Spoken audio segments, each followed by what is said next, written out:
Europe 1, on va se gêner. Le livre de la semaine. Métamorphose en bord de ciel. Quel drôle de titre. C'est signé Mathias Malzieu. C'est publié chez Flammarion en édition de luxe en plus. J'ai deux formules de ce livre. Le bouquin normal, publié chez Flammarion, et toujours chez Flammarion, mais là, plus luxueux. Cette métamorphose en bord de ciel. Isabelle Motro, c'est vous qui démarrez. C'est l'histoire d'un jeune homme qui est cascadeur, un cascadeur un peu artisanal, on va dire. Il se casse beaucoup la figure et il se fait très mal, il n'est pas très doué, mais il est très attiré par le monde des oiseaux.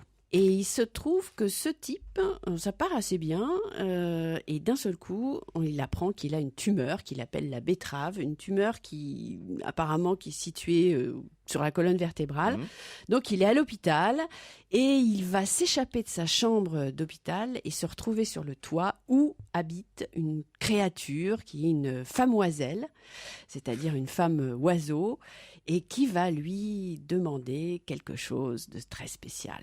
Voilà. Faut peut-être expliquer qui c'est Mathias Malzieu. Alors Mathias Malzieu, c'est le chanteur du groupe Dionysos. Et le mec d'Olivier Ruiz, pour ceux qui disent oups, gars-là. Je savais pas, moi. Si. C'est le mec d'Olivier c'est Ruiz. Monsieur Ruiz. On dit son compagnon. Parce Très joli couple, d'ailleurs. Mon Je trouve mec qu'ils à sont moi, assez bien dirait Patricia Cass. Ouais, Caroline Diamant, vous l'avez lu, Métamorphose en bord du ciel, et après je reviens vers vous, Isabelle. Oui, je l'ai lu.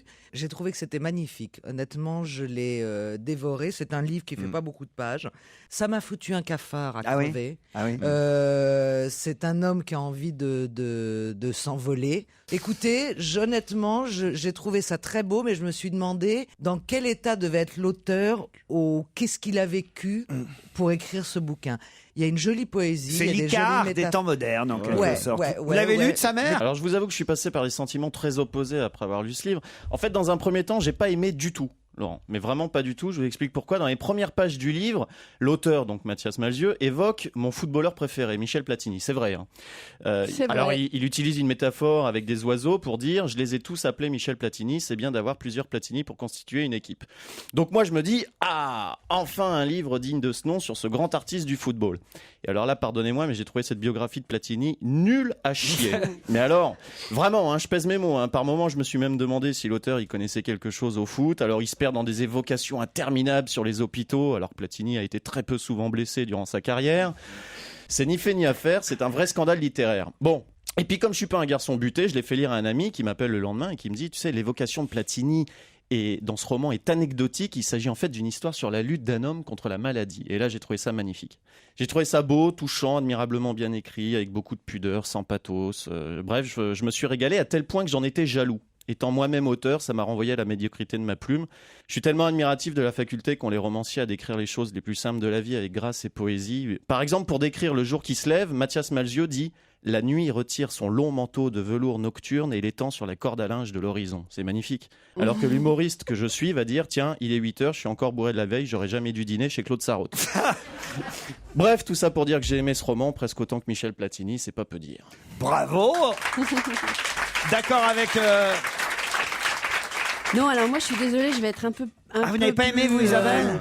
Non, je trouve que les images, mais c'est toujours le cas dans ça fait plusieurs fois que Mathias Malzieu écrit des romans, et à chaque fois il a des images extraordinaires. C'est très cinématographique en fait ce qu'il écrit.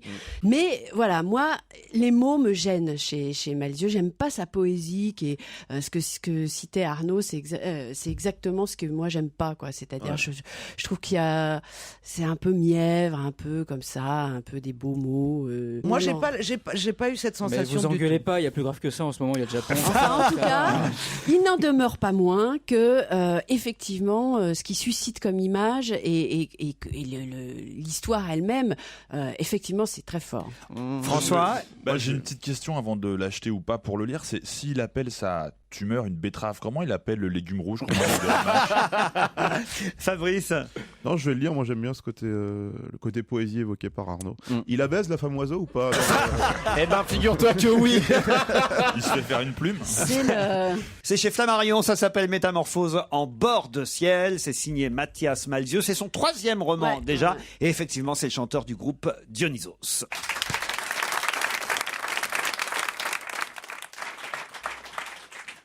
Europe 1, on va se gêner. Ciné. Motro. Pampan. Comment allez-vous, Monique Pantel? Bonsoir. Je vais très bien. C'est vrai, tant mieux. Ça s'entend.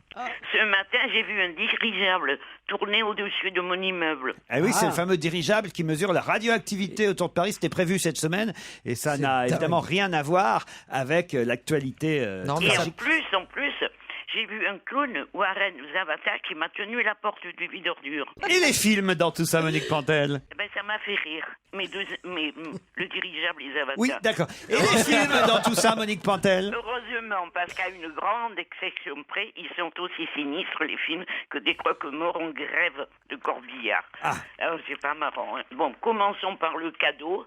C'est ma part du gâteau de Cédric Lapiche, qui est un grand metteur en scène et qui aime nous distraire et qui arrive jusqu'au bout. Le sujet est grave et difficile. Eh ben, il est arrivé. Une jeune femme, Karine Viard, époustouflante, est renvoyée d'une usine et du coup elle se fait engager comme femme de ménage chez un trader beau gosse mais beau salaud. C'est Gilles Lelouch qui est très très bien. Il achète des actions à bas prix et les revend à haut prix. Elle, ça l'intéresse, comme ça l'amuse.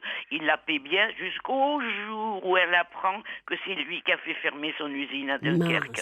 C'est parfait.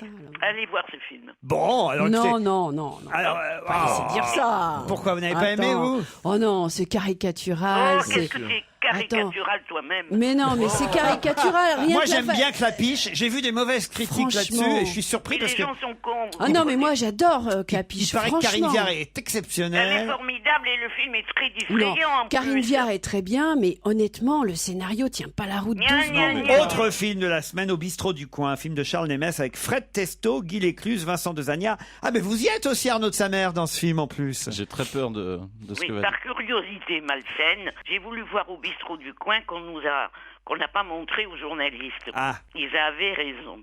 J'ai tenu un quart d'heure. Parce que Non, moi, non. la bande-annonce que j'ai vue m'a donné envie de voir le film. Mais pardon, mais on peut pas donner de crédibilité à quelqu'un qui regarde un film un quart d'heure et qui s'en va. Légitime défense avec Jean-Paul Rouve, Claude Brasseur, Olivier Gourmet. C'est un film franco-belge, mais c'est pas une raison pour faire quelque chose d'aussi crétin.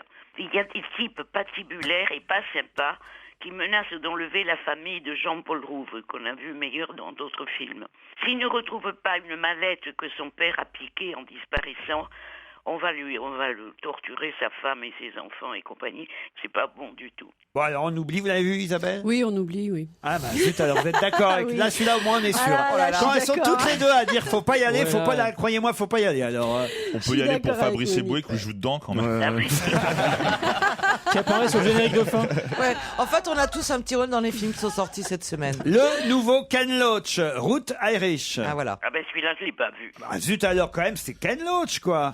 Eh ben j'y suis pas allé, mais j'ai pas dit que j'allais le voir non plus. Mais hein. alors, attendez, vous partez un quart d'heure après le début des films, vous allez pas Oh. les voir? Elle a pas bossé cette semaine, Nick. Mais j'en ai vu Si, elle en a eu plein plein d'autres d'autres. films, mais vous avez quand même interrogé. Ah j'en bah ai alors vu je vais vous plein. interroger sur Revenge, peut-être. Ah, Anton est un médecin danois Ouais.